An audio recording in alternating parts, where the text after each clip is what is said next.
Hi guys, Sam from Everything PSP here. Today I've set a personal challenge, trying to complete one of the campaigns in Medal of Honor Heroes without dying once.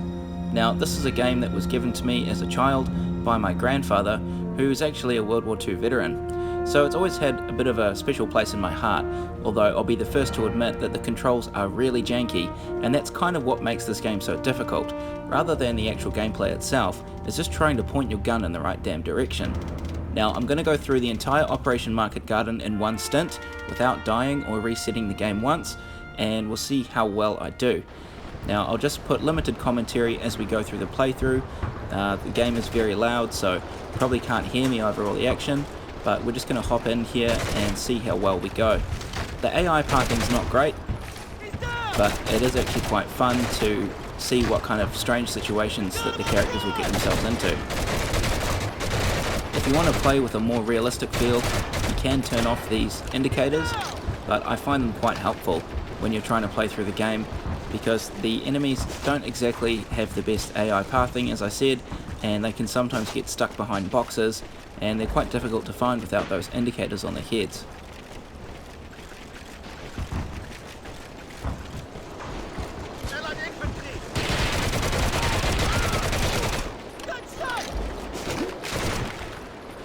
Now this game actually follows a loose structure of World War II, taking place in different countries, different operations,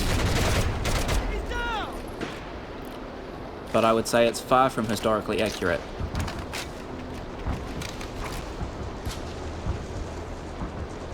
One of the biggest challenges is actually just trying to get a shot on target.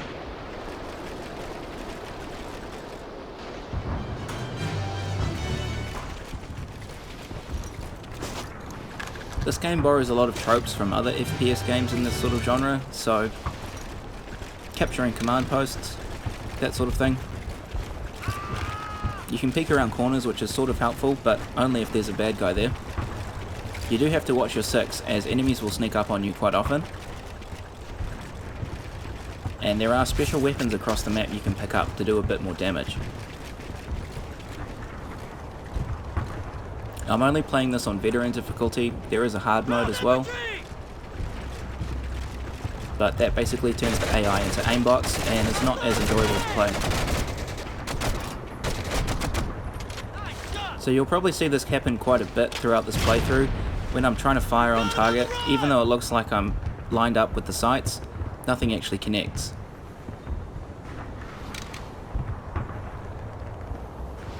It sort of feels a bit more like those old school RPGs where even though you seem to physically interact with the enemy, there's still a dice roll that happens in the background as to whether the bullet's going to hit.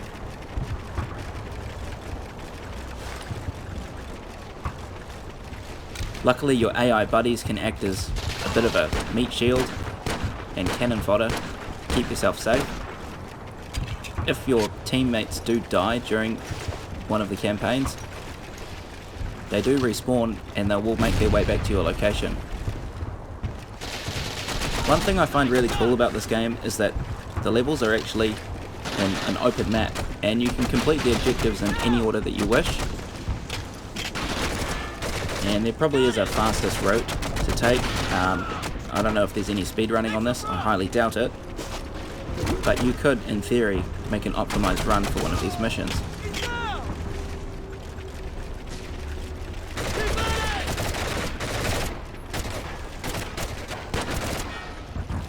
Now you'll notice that when I'm looking around it's quite stiff. That's because the face buttons on the right hand side are actually what you use to aim in this game, so triangle, square, circle, X.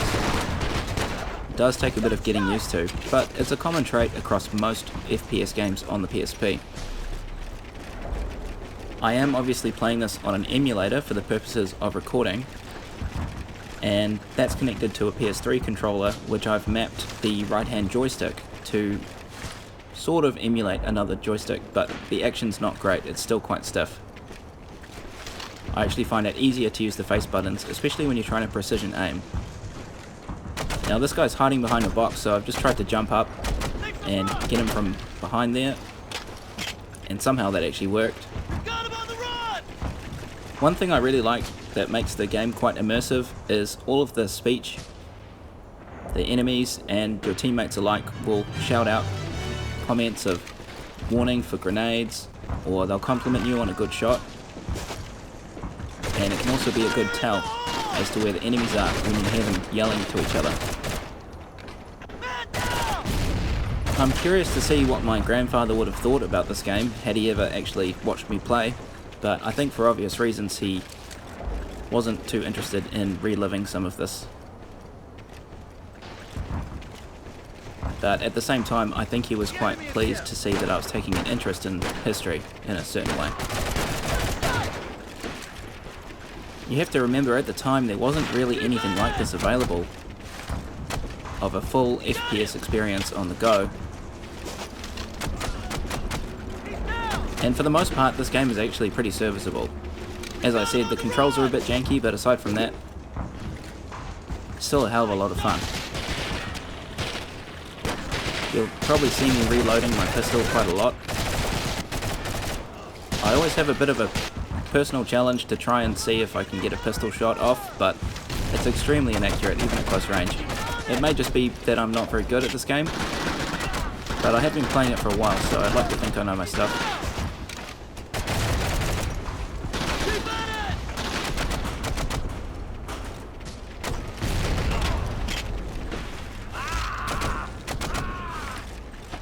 So you can see sometimes if the enemies get close enough, they'll enter into a fist fight, which basically locks them in a stance. It's actually quite easy to dispatch of them once they're in that position.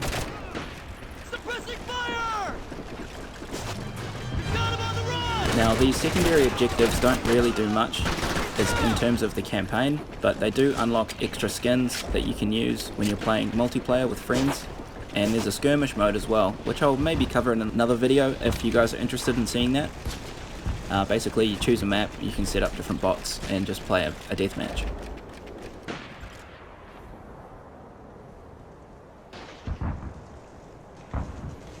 So that timer at the top of the screen, that is the timer for the whole level. So a lot of these levels are timed and you have to try and be reasonably expedient when you're getting through them. Although on the medium difficulty, it's very achievable, not too bad.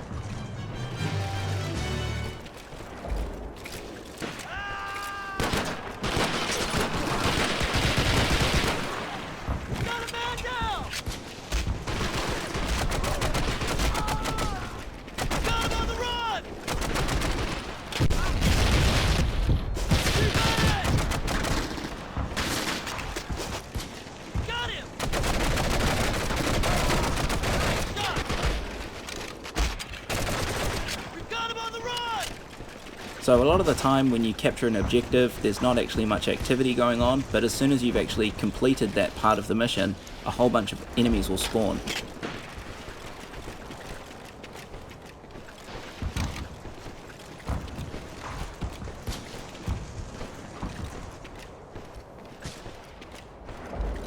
Now I don't know if this is just something that has become habit for me, but I generally carry my sidearm when I'm trying to sprint to the next destination.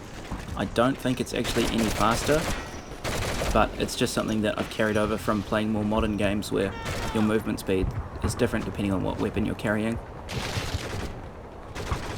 And here we are again, camping, trying to capture this last objective for this mission. So there's actually some pretty cool particle effects, and the models are reasonably well detailed. On the PSP screen this looks fantastic. But you can see some of the flaws when you play it on a larger screen.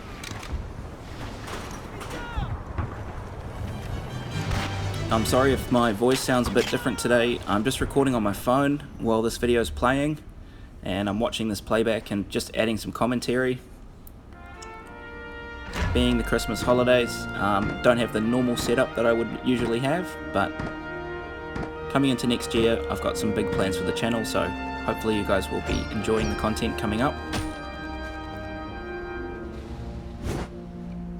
So there, you can see there's a special uniform that you can use in the multiplayer. Now we've finished the first mission, we're on to the bridge.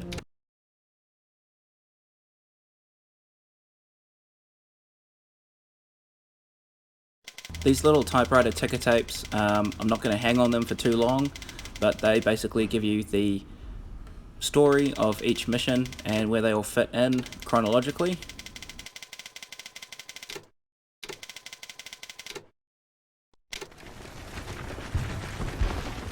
Now, this game used to have online multiplayer when it first came out, and this was one of my favourite maps. You can see the AI get in front of you quite a bit. Cover me! I'm reloading! He's got him on the run!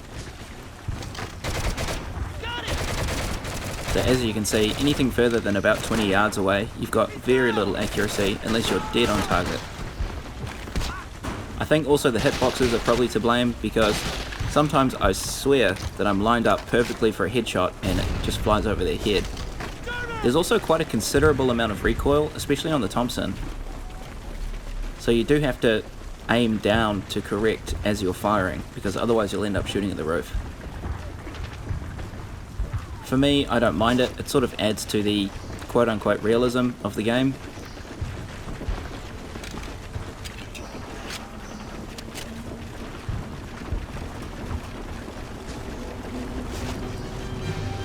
Now, by no means am I going to be 100% completing this campaign section. As you can see, I haven't got any gold medals yet. In order to do so, you need to have really good accuracy. I think it's just above 50%, but even that being said, the only way to really ensure that would be to stand right next to the enemies, and you would risk dying and having to restart, and that's not really the point of this challenge here. I guess I'm trying to imagine what would it actually be like to be a soldier and trying to battle through all these different events, because obviously in real life you can't just respawn. And there's certainly a few close calls. Here they come!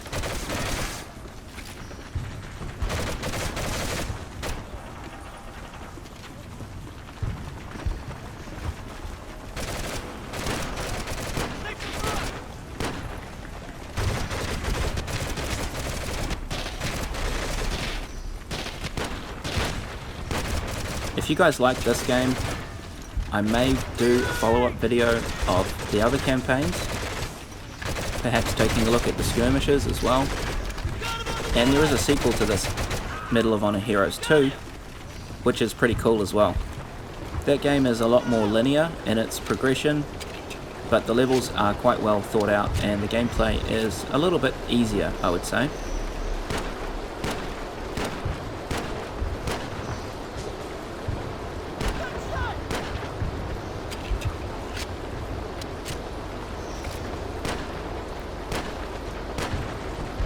So you can see I'm wasting several clips, or several mags I should say, trying to get rid of this guy at long range, and I end up just going for the grenade.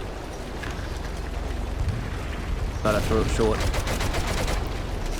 There are some stationary guns you can use on the maps, but you can see the spray when you ADS, the bullet spread is pretty bad.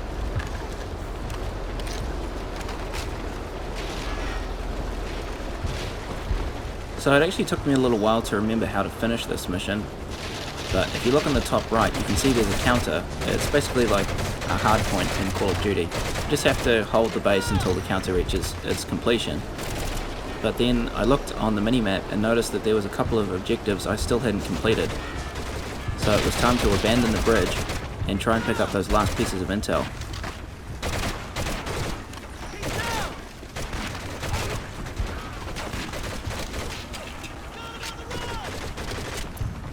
One of the hardest things about this game is just trying to navigate yourself when you're inside a building. Because of the limited way you can move your camera controls, sometimes you can get a bit stuck in the corners and disorientated. So you can see as soon as we get off the bridge, the bad guys move in and try and retake that base.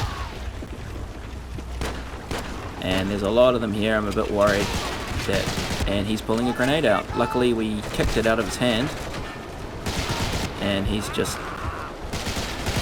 blown himself up. So I nearly died again. That's probably the second close call of this run. Luckily I had some med packs on hand. It's a really good idea to scour the map for those med packs, because you never know when you're going to need them.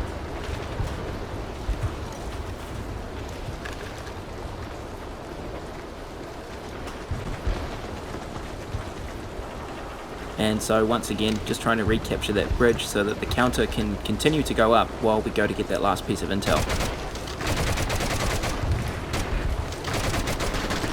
In hindsight, what I probably should have done is gone to get the intel first and then come back to the bridge.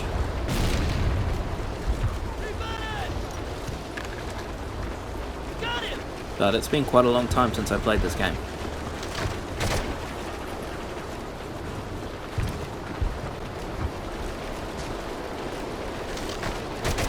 So the health packs that you see dropped by enemies can't be stored for later use. They're immediate. As soon as you walk over them, they're applied. Whereas the med packs that you find sitting on a shelf or somewhere like that, you can save and use strategically. See these two guys hiding behind. Decided I'd had enough of that, so I threw a grenade over there. And that sorted them out pretty good. So one thing that I do often do is just cycle through my weapons and make sure they're all fully reloaded before the next battle. The reload animations in this take a really long time, and once you're reloading you can't do any melee attack until your reload animation is finished, and you'll probably see this happen quite a few times moving forward. It can be a bit frustrating when you think, oh, to save time I'll run up and I'll punch him, but because you're busy trying to put a new magazine into your pistol, you're basically locked before doing anything else until that animation's finished.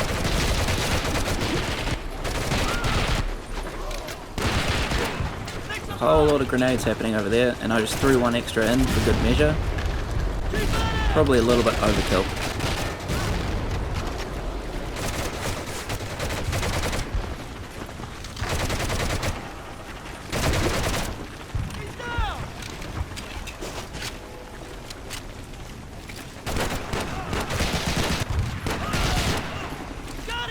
There's one of the few times that a pistol kill's actually connected, and we got lucky here where the bad guy dropped an MP40.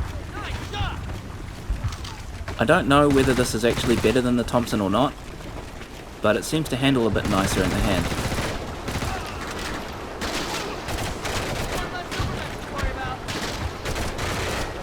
Also, the melee animation when you've got the MP40 is a straight punch to the face, which I think is quite cool.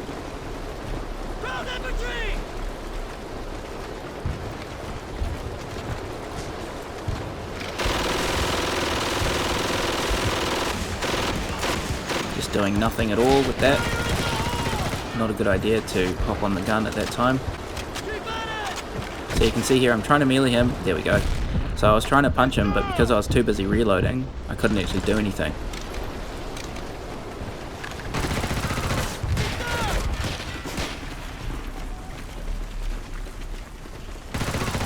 So it seems that the spray and pray sort of playstyle. Wow, you can see how very, very close I got to dying there. I was going to say, I think the spray and pray sort of thing is how the AI approach as well, because sometimes you'll see them running around the corner just unloading a clip at whatever's in front of them. So I'm just crouching, waiting for my first segment of health to replenish. So if you don't have any health packs or anything like that, you can hide and let it recharge, but it will only ever go up to the first segment. Anything higher than that, you need either a health pack dropped by an enemy or a med kit that you found on the map somewhere.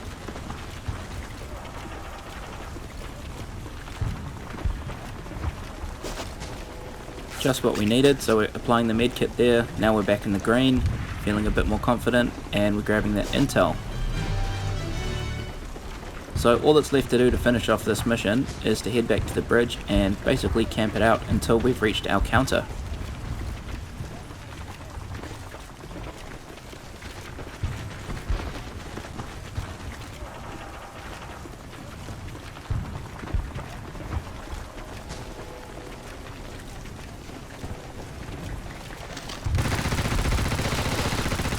Also mentioned the sprint button is to double tap the forward motion on the joystick. Seeing as there's no L3 on the PSP. So I started to get a bit worried at this point because we only had 5 minutes to get the timer back up to 180.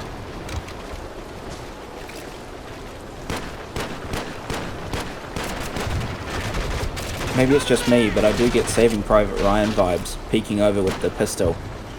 Almost imagine a tank coming onto the bridge at any time soon. But there's actually no vehicles in this.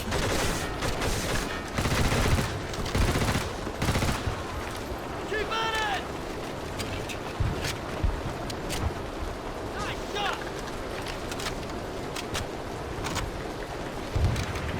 Things are looking grim, really running out of ammo here. So I decided to scout out and see if I could find another ammo pack. But there's nothing around.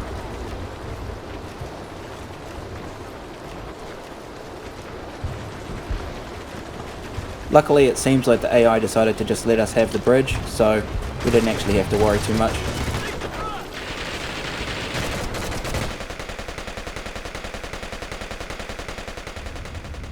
Alright, and that's another mission down. So we're on a pretty good track at the moment. You can see again the accuracy is pretty low, preventing us from getting that gold medal. But we did rank up, and we'll probably unlock another uniform or two. And without much further ado, we're going to jump into the next mission.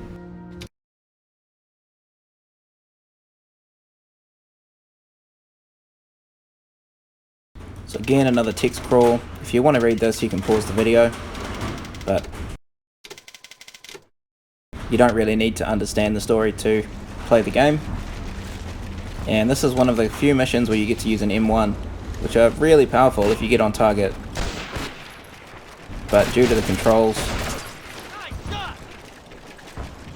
easier said than done. I had a go picking up a carabiner just to see what it's like. But it's basically a nerfed M1. Being bolt action's not too bad.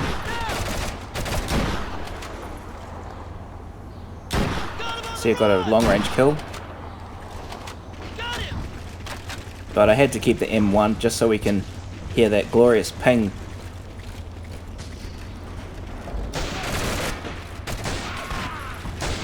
Anytime we need to reload.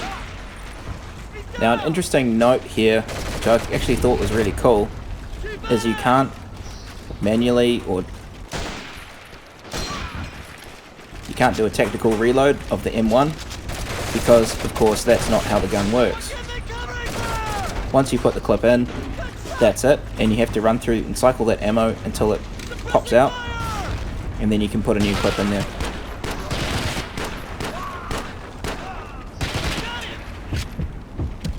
And again, another really close call there, almost ending the run. But sorry to disappoint, we're still in this for a bit longer.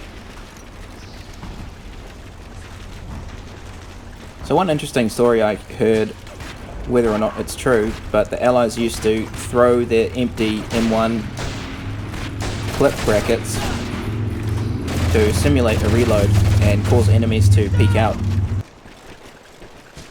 An annoying part about having this weapon is you can see I've only got one round left, but I'm unable to reload until I fire this one off.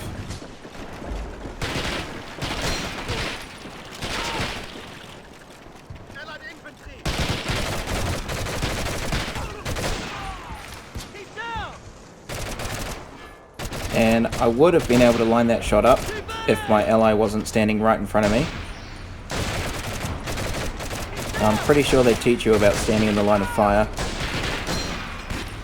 But I guess maybe he was there first, so could be my bad. For flagging my own teammates.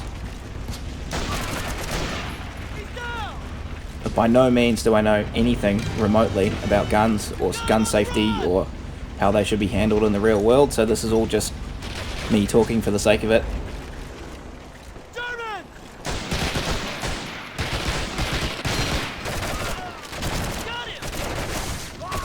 We don't really have access to firearms in New Zealand, so especially since the government did a massive buyback. But let's not get into politics here today.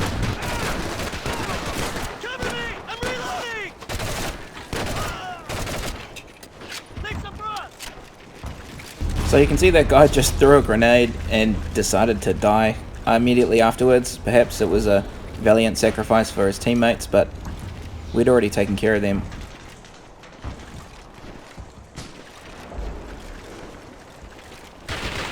Sometimes the bad guys will get shot, fall to the ground, and then stand back up for their death animation, which is quite funny.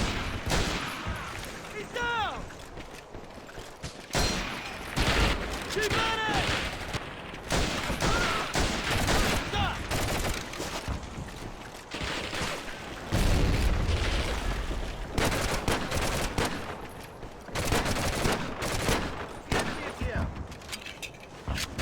So I don't know whether I've just lost my knack, but I swear when I was a kid I used to be able to hit long distance shot like these using the pistol. Got him on the run! There we go. That shot was 1 in a million. He's down! Keep at it! And don't ever be afraid to use grenades, because as you can see, the ammo is actually plentiful.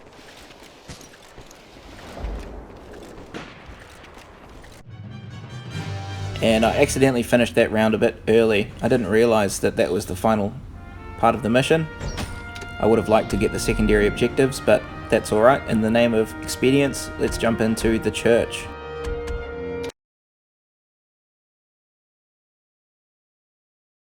This is probably my all-time favourite map, especially multiplayer.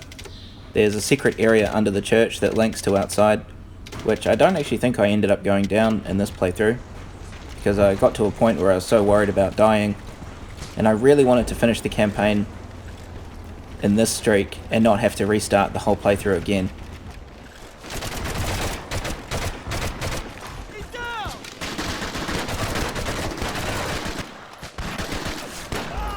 He's down! Everything seemed like it was going smoothly at this point, Got him on the run! but I made the foolish decision to go up this ramp. Reloading! I thought I was being very clever peeking over this to take out these guys down here.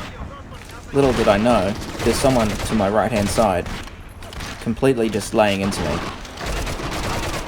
And then here's me realizing, again nearly dying, another close call, and giving up. My teammates can sort that out.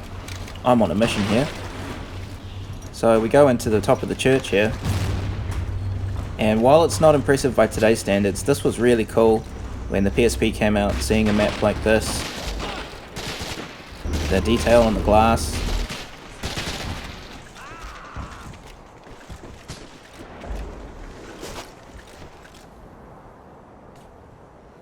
Grabbing another one of those handy med kits.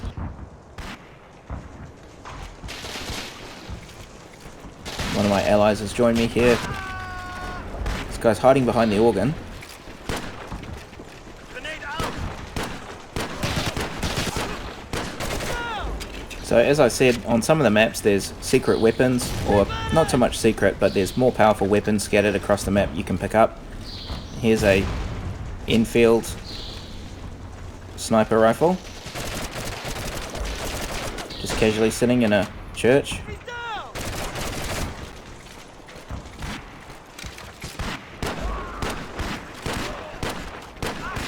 And again, another instance of me trying to melee someone, but reloading. And just throwing a grenade in front of all my mates, because I'm just that kind of guy. We've got him on the run! This guy here thought he could run away. And it turns out he actually can. Now, one of the things to note here, because I was busy trying to just get through these levels without dying, sometimes I would forget what I was actually supposed to be doing, and this map was another instance of that. Fire in the hole!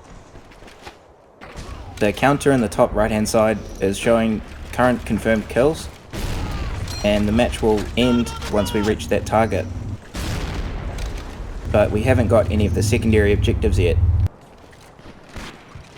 So running down to the front of the church, we're about to start our service. Enemy movement!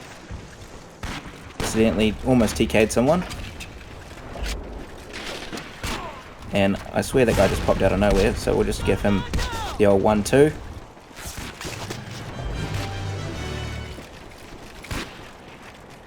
And this is where I had a bit of a screw it moment. Just decided to throw out a bunch of grenades because I'm not interested in dealing with that many enemies.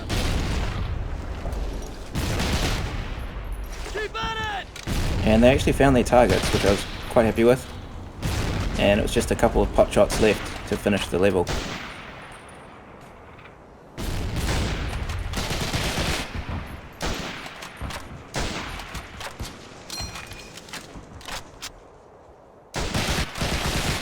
And that's all she wrote.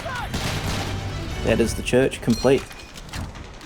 So just to give you an idea of the sort of time that this came out, I used to call one of my old mates who had a copy of this game on the phone, and then we would dial up into our internet and we would hop on this and then play online, and if for whatever reason the connection cut out, we'd call each other on the landline again and have to set up a whole nother lobby. As you can imagine, this took quite a long time, but it was sort of like playing multiplayer on the go before that was really a thing, and to my young mind it was just amazing that you could sit there in your lounge and play a game with someone who's sitting at his house when your device isn't plugged into anything. It was like magic to me. Looking back, I can see it wasn't exactly optimized, but really groundbreaking for the time.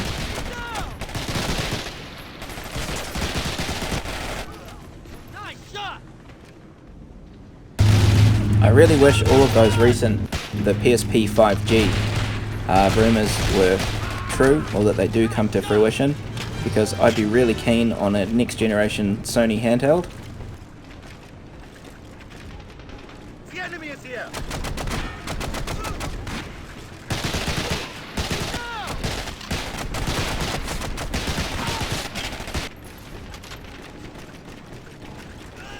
That guy just died in midair. But yeah, I don't think Sony's in a position to do something like that anytime soon. They're already struggling with supply issues with the PS5, and the Switch is dominating the handheld market at the moment. I think it would be very ballsy for Sony to go head to head with Nintendo.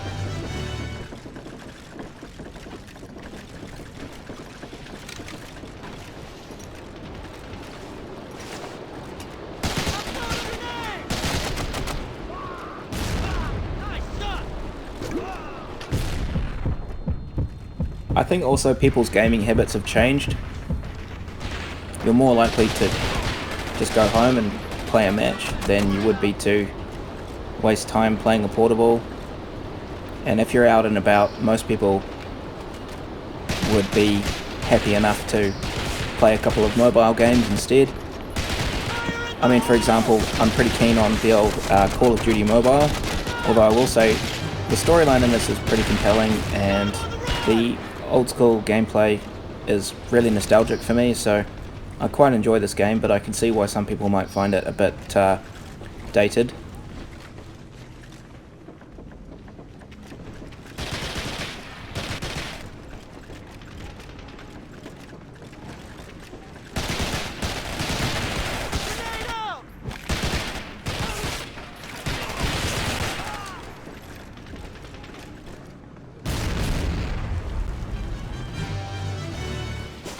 One thing they do in this game to pad it out is they'll redo the same game with a slightly different time of day, or redo the same map I should say, and then just change up the objectives a little bit.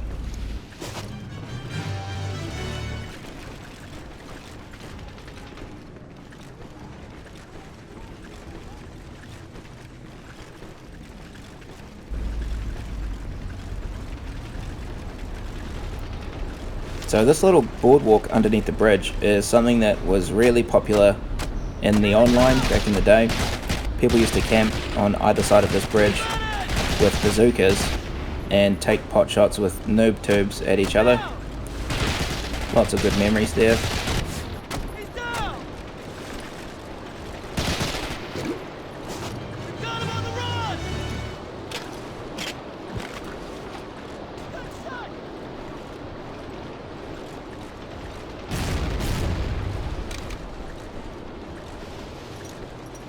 Getting a bit worried at this point about the timer, as the two objectives that I've got left are on other sides of the map from each other, or at least that's what I think.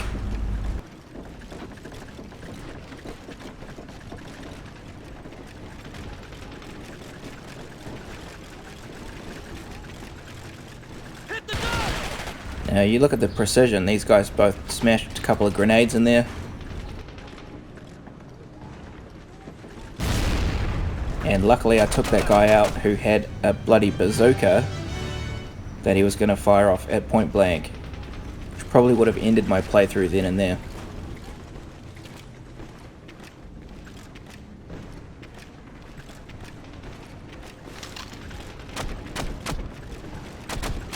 So if you guys like this, I could always do the same challenge for the other two campaigns. Operation Avalanche is the first one, and then I forget the name of the last one, but that's where you go to Belgium. There's a really cool map on the Belgium ranch. It's another one of my favorites, so be happy to do that. And there's also a massive castle that you can go through. But I think at this stage, I'm quite happy just doing the middle section of the game so you can see what it's about, and if you enjoy it, then I would highly suggest picking up a copy and playing through it yourself, and then you'll see what I mean about the controls.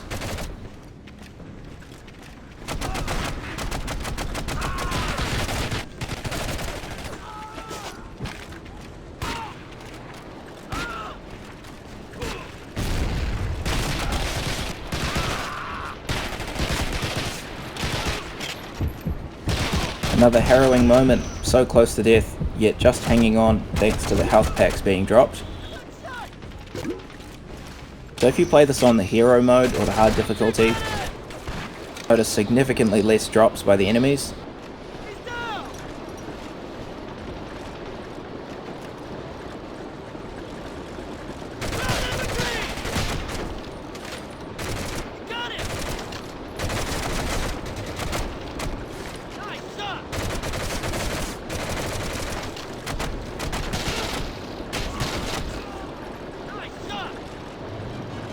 And we've just about done it as we come to the close of capturing this final base for the Allies. So once again, let's see how we did.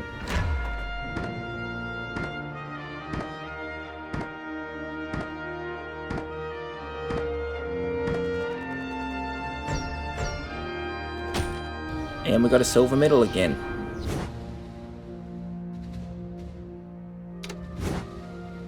Some more special medals, some more uniforms here. And that's it. Operation Market Garden complete without dying once. And next is Battle of the Bulge, which we are going to leave possibly for another video, or maybe try it for yourself. We'll see how popular this one is. Good morning, Captain. The director informed me personally about Lieutenant Patterson's exceptional performance in Market Garden. That's our Jimmy. If only the rest of the operation went quite as well. Now, we're here to discuss Lieutenant Holt. One of his first missions for the OSS was to accompany the British on their commando raid on Saint Nazaire. We no longer need worry about the battleship Tirpitz, but Allied forces paid a terrible price that day. Holt was one of the few men to survive. The lieutenant is currently in service in the Ardennes on an assignment of vital importance, but we're temporarily diverting him to aid your efforts nearby. Please make the best use of him and return him soon. I understand the plan requires Holt's tactical skills in order to seize several key areas in the Belgian countryside, recover a number of important coded documents, and disable the German command center there. I hope you gentlemen enjoy storming the castle. And that about wraps it up for today. Thank you very much for watching. If you want to see more of this game or other games, let me know in the comments below. Please like and subscribe to stay notified of future releases. And once again, thank you for watching, and we'll see you next time.